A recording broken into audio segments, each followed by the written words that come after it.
আমার সত্য জানেন না কিস্তি দেয় নাই ওর তো 3 সপ্তাহ কিস্তি বাকি হইব না হইলো তো স্যার বসেন আপনাকে তো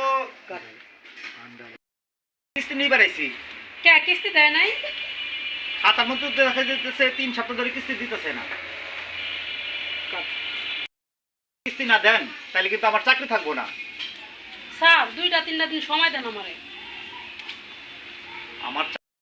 কাছে কিস্তিটা বাইজা গেছে কথা বলছেন না এই 3টা সপ্তাহ ধরে কিস্তি দেন আমি স্যারের কি কম কোন স্যার আপনার বিষয়টা আমি বুঝছি আমার একটু সময় দেন আমি সময় দিলে কি আমার অফিসে সময় দিব না আপনি যেমন হোক আমার কিস্তিটা আজকে দেন তো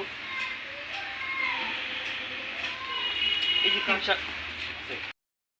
তাহলে আপনি বিকাল আহেন আমি ব্যবস্থা করে দিতেছি দেখেন আপা আপনি যদি এই কিস্তিটা না দেন না সত্যি আমার চাকরি যাইব গা আপনি যেমনি হোক বিকালবেলা আমার একটু ব্যবস্থা করে দেন আচ্ছা স্যার দেখতেছি অন্তপক্ষে আমার চাকরিটা বাঁচান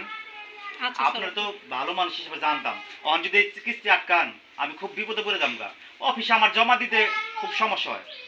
আচ্ছা স্যার আপনি বিকাল আহেন আমি ব্যবস্থা করতেছি আচ্ছা আপা যেমনি হোক একটু দিন কিন্তু আচ্ছা ঠিক আছে আমার যেন বিকালবেলাই করার লাগে না আচ্ছা আচ্ছা